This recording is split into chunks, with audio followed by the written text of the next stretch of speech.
The forest swallowed me long before I realized I was lost. The night air was cold enough to sting, sharp enough to keep me moving, even as the mate bond pain throbbed through my chest in jagged waves.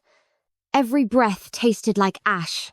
Every step felt wrong, as though the ground had shifted beneath my feet the second I crossed the border stone. Trees crowded around me, dark pillars rising toward a sky that no longer felt like mine.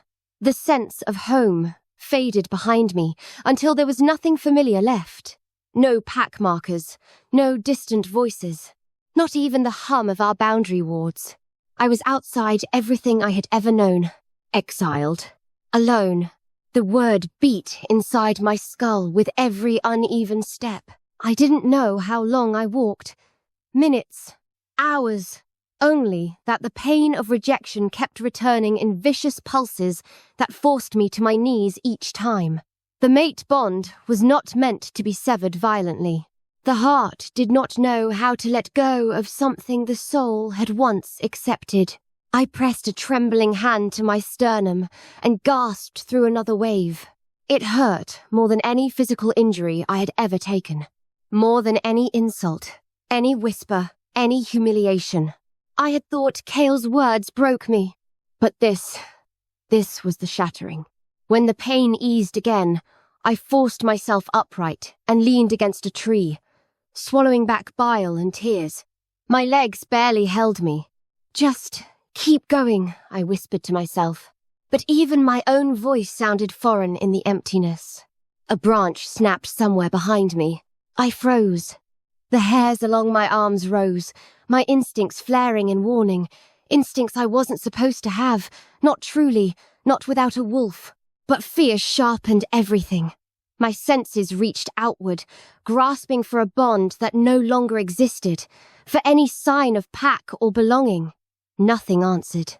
Then I heard it, a low growl, followed by another. My breath caught. Rogues, not wolves from any pack, wolves who had lost themselves, their sanity torn to shreds by isolation or bloodlust.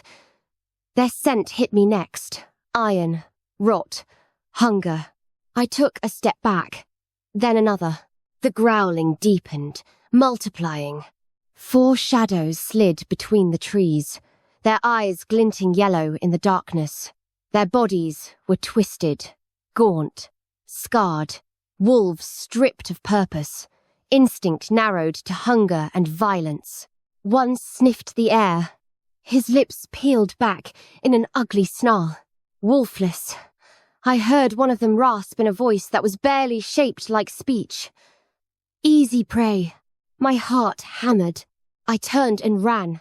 The forest blurred around me as branches whipped at my arms and legs. Pain shot through my ribs, where the rejection had left invisible wounds. I stumbled, caught myself, stumbled again. Behind me, paws thundered across the earth. They were faster than me, stronger than me. Real wolves. A root snagged the hem of my gown. I fell hard. The breath knocked from my lungs. Before I could rise, one of the rogues lunged and slammed into my back, claws raking across my shoulder. Fire streaked down my arm. I screamed. Another rogue circled, teeth bared. They smelled blood. My blood. I shoved myself upright and tried to run again, but the first rogue caught my ankle and yanked. I fell face first into the dirt, my fingers scraping over stones and leaves. Please, I gasped, though I knew rogues didn't listen. They didn't reason. They only tore and fed. A heavy weight crashed onto my back, pinning me. Hot breath pressed against my neck. Teeth scraped the skin as the rogue prepared to bite down. A roar shattered the night. Not a wolf's howl. Not a rogue's shriek. Something deeper. Older. Violent in a way that made even the rogues hesitate. The weight vanished from my back. A body flew through the air and slammed into a tree with a sickening crack. I barely had time to roll onto my back before a blur of black armor and lethal motion tore into the clearing. For a moment, the world became a storm. Shadows and steel and snarls crushed beneath impossible force. The rogues attacked as a pack, but the figure among them moved like death itself. Efficient, silent, unstoppable. One rogue lunged low. The stranger snapped his neck with a twist of his gauntleted hand. Another leapt at his throat. He caught it mid-air, slammed it into the ground, and drove a blade through its skull. The last rogue hesitated. He didn't. He shifted his stance, a cold fury radiating off him in a wave, and then he was on it, faster than sight, steel flashing once, twice. Silence followed. Total, unnatural silence. I lay trembling on the ground, breath coming in shallow gasps. Dirt and blood smeared across my gown. My shoulder throbbed. My ankle was slick with blood. Pain wrapped around me like a tightening coil. The stranger turned. The moon struck his armor first, dark plates, etc. head with symbols I did not recognize. Then it touched his face beneath the shadowed hood of a cloak. Sharp features, cold eyes, a presence that pressed against the air itself. Not a wolf. No wolf radiated that kind of ancient power. No wolf moved with such controlled violence. He stepped toward me, each movement precise and deliberate. When he reached my side, he crouched, gloved fingers brushing the ground near my hand, not touching me, but close enough that I felt the force of him like heat. "Don't try to stand," he said quietly. His voice was low, rough, edged with something primal. It slid through the cold and wrapped around me, steadying and terrifying at once. My voice cracked. Who are you?" The moon shifted, revealing the full mark on his armor. A silver sigil shaped like a crescent, cleaving through a wolf's head. My breath froze. No, not legend. Not rumor. Not myth. Lycan, the most feared lineage in the north.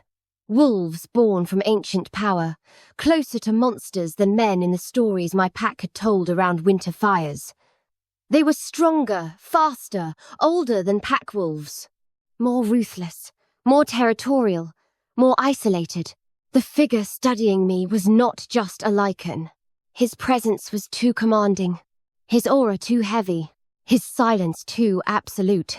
Recognition settled like ice in my stomach. The Lycan King, Ronan Draven, the ruler of the Northern Territory. The one parents used to frighten misbehaving pups. The one packs avoided at all costs. His gaze moved over me. My torn gown, the blood smeared across my arms, the bruises forming along my ribs. And then, startlingly, his nostrils flared, as though he caught some scent he had not expected. Something inside his expression tightened. Not anger, not surprise, but something I could not name. He looked at me as though he saw something impossible, something forbidden, something his wolf recognized. But instead of claiming it, instead of speaking it, he stood in a single smooth motion and signaled with 2 fingers. Black armored figures emerged from the trees almost silently, surrounding us in a protective ring. "Take her to the keep," Ronan said without looking away from me. "Call the healers. Prepare a recovery chamber." One of the warriors stepped forward, kneeling beside me. "She's injured badly, my king." "My king." The words echoed through me as though from a dream. Ronan Draven's voice dropped low, calm but edged with command. "She is under my protection now. No one touches her unless they've earned my trust." My breath hitched, not because of the words, because of the strange, impossible pulse I felt inside my chest, a soft, trembling spark beneath the wreckage of the shattered bond. The warrior lifted me gently. Pain flared hot, then dulled. My vision blurred. I looked up once more before darkness took me. The Lycan King stood where the rogues had fallen, the moon casting silver across his armor. His eyes, dark, intense, unreadable, were fixed on me with a look I did not understand. Not pity, not curiosity, not even fury. Recognition! As though his wolf had already claimed something his mouth had not spoken. As though he knew what I did not.